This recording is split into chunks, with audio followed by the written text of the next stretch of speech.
मैं विनोद जी से एक टिप्पणी चाहता हूं। एक तो प्रधानमंत्री ने जो आज बोला, दूसरे एक चीज और मैं जानना चाहता हूं। 40 साल तक आरएसएस ने पूर्वोत्तर में काम किया।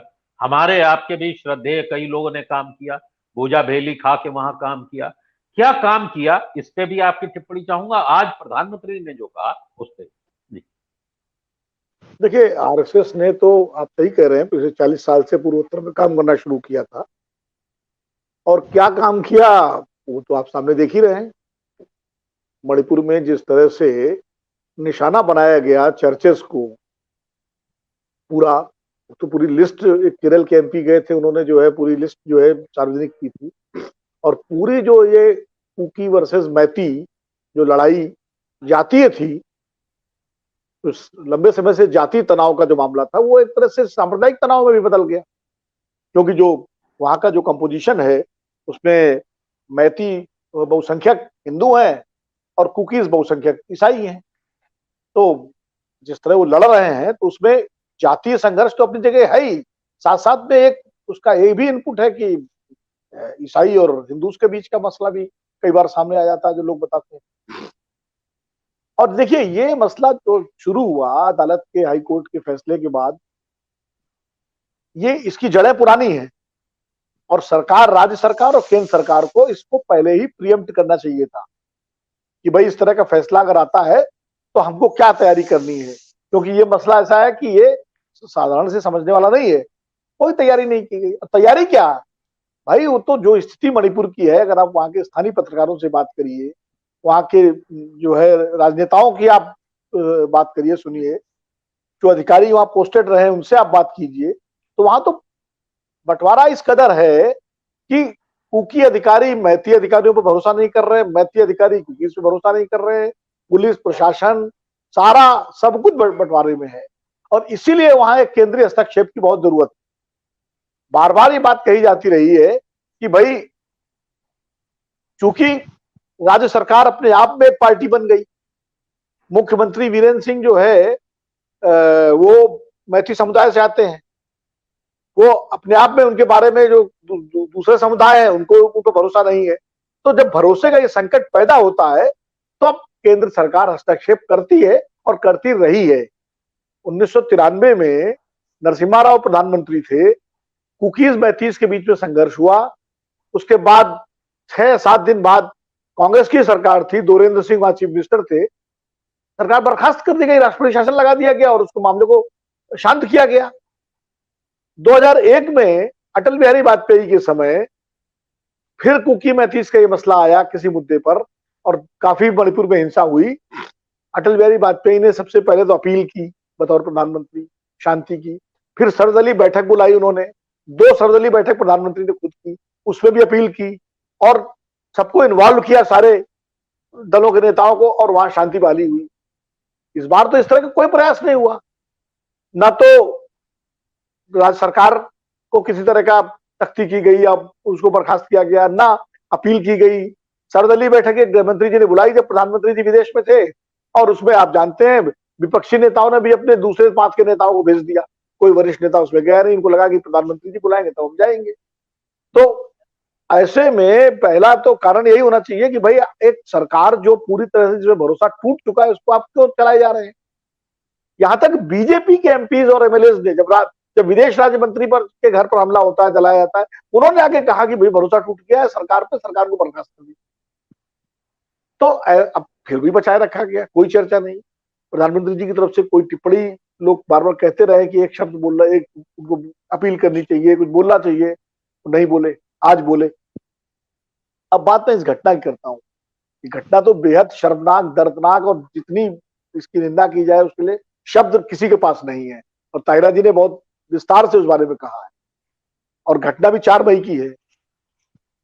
इस घटना को लेकर के जिस तरह से अब आज आप अगर चैनलों पर आप देखें तो हर बीजेपी के प्रवक्ता जो है वो जोधपुर, छत्तीसगढ़ और वो राजस्थान में करेली, वो सब जोड़े दे रहे हैं। जो घटनाएं अतीत में हुई हैं कहीं भी बलात्कार की या महिला उत्पीड़न की, वो सब जोड़े दे रहे हैं, जो कांग्रेस शासित राज्यों में या गैर भाजपा शासित राज्यों में।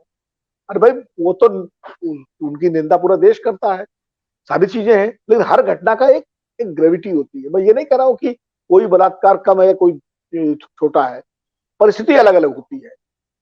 कहीं भी महिला उत्पीड़न हो, कहीं भी हो, तो उसके लिए सख्त कानून है। सरकार, सवाल ये होता है कि सरकार का रिस्पांस कैसा है, राज्य सरकार का, प्रशासन और पुलिस का रिस्पांस कैसा है। अब जोधपुर की बात अगर आप कहें तो 4 घंटे के अंदर वहां उसके आरोपी पकड़ लिए गए और उनको जेल भेज दिया गया। उसके खिलाफ चार्जशीट दाखिल हो रही, कार्रवाई जो कानूनी होती हो रही है। अन्य राज्यों में भी इस तरह की कार्रवाइयां होती। अब उसकी तुलना इससे करने का मतलब इसको डाइल्यूट करने की बात है कि भाई आप जो वो ये जिस तरह से घटना मतलब हुई है, इसका आप स्केल देखिए। और देखिए, सुप्रीम कोर्ट ने जब संज्ञान लिया, सुप्रीम कोर्ट से पहले ही पूरी दुनिया ने संज्ञान ले लिया था। जब वो वीडियो जो वायरल हुआ है तो इंटरनेशनली उसका संज्ञान हो गया था। और वो बड़ा जिस तरह सोशल मीडिया पे उसको लेकर के भारत सरकार और मणिपुर की सरकार पर सवाल उठने लगे, तो मणिपुर तो पहले से अंतर्राष्ट्रीय मामलों में यूरोपियन यूनियन तो बाकायदा उस पर चर्चा की है, यूरोपीय उसकी संसद ने, ईयू ने, और उस पर प्रस्ताव पास करने वाले हैं, शायद कर दिया होगा। और वो तब की थी जब प्रधानमंत्री जी स्वयं विदेश यात्रा पे थे, फ्रांस में थे। तो इसलिए अंतर्राष्ट्रीय स्तर पर तो मणिपुर का संज्ञान तमाम देश और तमाम संस्थाएं ले ही रही है। और इस घटना ने उसको और आगे बढ़ा दिया, एग्रीवेट कर दिया कि भाई ये घटना जब ऐसी हुई है तो वो भी संज्ञान ले। तो ये सारी फीडबैक प्रधानमंत्री जी के पास पहुंचा, सुप्रीम कोर्ट का, अंतर्राष्ट्रीय प्रेस का, मीडिया का, तो जाहिर है उनको फिर बोलना ही था। आप इस घटना पर भी अगर नहीं बोलते फिर तो मतलब बहुत ही मुश्किल, क्योंकि प्रधानमंत्री जी की जो शैली है, गुजरात हो या जो, वो आमतौर पर ऐसी घटनाओं को या कोई भी ऐसी चीज जो उनके लिए अनकंफर्टेबल हो, वो उस पर अवॉइड करते हैं, अनदेखा करते हैं। भाई पहलवानों वाला मामला जो था, देखिए कहाँ बोले, कह कह के सब परेशान हो गए, लेकिन वो नहीं बोले। और सबसे बड़ी बात देखिए, जो अभी ताहिरा जी कह रहे थे, अगर बलात्कारियों का महिमा मंडन होगा, बिल्किस बानो के वो जो है उनको संस्कारी ब्राह्मण कहा जाएगा, अगर वो कठुआ में बलात्कारियों के समर्थन में बाकायदा पार्टी के झंडे से रैली निकाली जाएगी, और चाहे वो उन्नाव का मामला हो, चाहे कोई और मामले हो, कार्रवाई में देरी होगी। और सबसे बड़ी बात तो ये है कि पॉस्को का जो कानून है, जिसके तहत ये कहा जाता है कि मुकदमा दर्ज होते ही गिरफ्तारी होनी चाहिए, पॉस्को कानून को मतलब आपने बिल्कुल निरर्थक कर दिया, कोई गिरफ्तारी नहीं हुई। और बाकायदा एक लंबी रोक दी गई, ये कि भाई मामला सुलटा दिया जाए बातचीत करके, और वो कर लिया गया, और वापस करा लिया गया, हो गया। उस महिला, उस लड़की ने, नाबालिग ने अपना वापस ले लिया, परिवार ने जो भी उसका कारण रहा हो, जैसे भी हुआ हो, लेकिन एक आपने लंबी रोक दी ना उस मौका। अब आज जमानत भी हो गई ब्रजभूषण शरण सिंह की।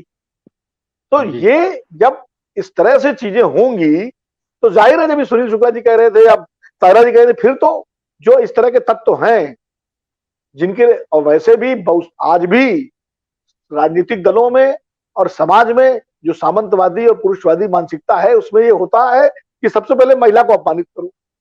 और ऐसे तत्व तो हर जगह है, मणिपुर में भी है, वो उन्होंने करके दिखाया। अब देखना यह है कि कार्रवाई कैसे होगी।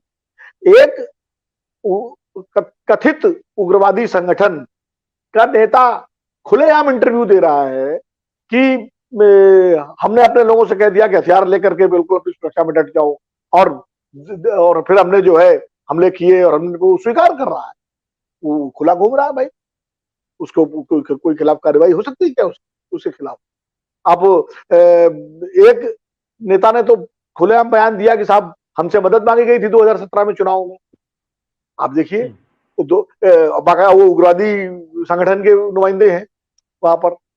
तो ये मणिपुर ही नहीं है, ये पूरे पूर्वोत्तर का मसला है अमरीश जी। और पूर्वोत्तर कितना संवेदनशील है, ये आज मणिपुर में आग लगी हुई है, अगर ये आग समय रहते शांत नहीं हुई, इस तरह की घटनाएं। और सुनिए, एक चीज और बताऊं आपको, ये एक घटना सार्वजनिक हुई है मणिपुर में। हमारे संवाददाता ने बाकायदा वहां लोगों से बात की, हमने स्टोरी भी करवाई। उनका कहना है कि यहाँ तो ये वीडियो वायरल हो गया, ऐसी कितनी घटनाएं यहाँ हुई आप लोगों को पता ही नहीं है कितना यहाँ। और ये दोनों तरफ की महिलाओं के साथ हुआ है, ऐसा नहीं कि किसी एक समुदाय की महिलाओं के साथ हुआ हो, और महिला कहीं चाहे किसी भी समुदाय की। तो इस तरह की घटनाएं बहुत ज्यादा हुई हैं, जिनका अभी तक कोई संज्ञान सार्वजनिक रूप से नहीं लिया गया है। इस घटना का संज्ञान इसलिए ले लिया गया क्योंकि ये वायरल हो गया वीडियो, और दुनिया भर में वायरल हो गया, और इतना विभत्स वीडियो है, इतना शर्मनाक और वो है कि मतलब वायरल करने में भी डर लगता है उसको देख करके। कि भाई ये बिल्कुल एकदम सही कह रहे हैं। इस तरह का। तो मुझे लगता है कि विपक्ष ने अगर आज उठाया है मुद्दा, अब सरकार अगर उसके अंदर संवेदनशीलता है, चलिए हम सब चीजों को भूल जाएंगे, प्रधानमंत्री जी ने देर से बोला, जब भी बोला, जो भी बोला, कार्यवाही अगर सख्त होती है, मुख्यमंत्री को तलब किया जाना चाहिए दिल्ली, मुख्यमंत्री पर से बात होनी चाहिए, कैसे हुआ, उन पर जिम्मेदारी तय की जानी चाहिए उनके ऊपर। और जो जो भी इसके अपराधी, अभी एक आदमी पकड़ा गया है, भीड़ थी वहां, उस आदमी ने अब तक बता दिया होगा कौन कौन लोग साथ, तो अब तो लोग पकड़े जाएं, और तो कार्यवाही कैसे होती है ये भी हमारे लिए देखने का विषय है, उससे भी सरकार की गंभीरता पता लगेगी।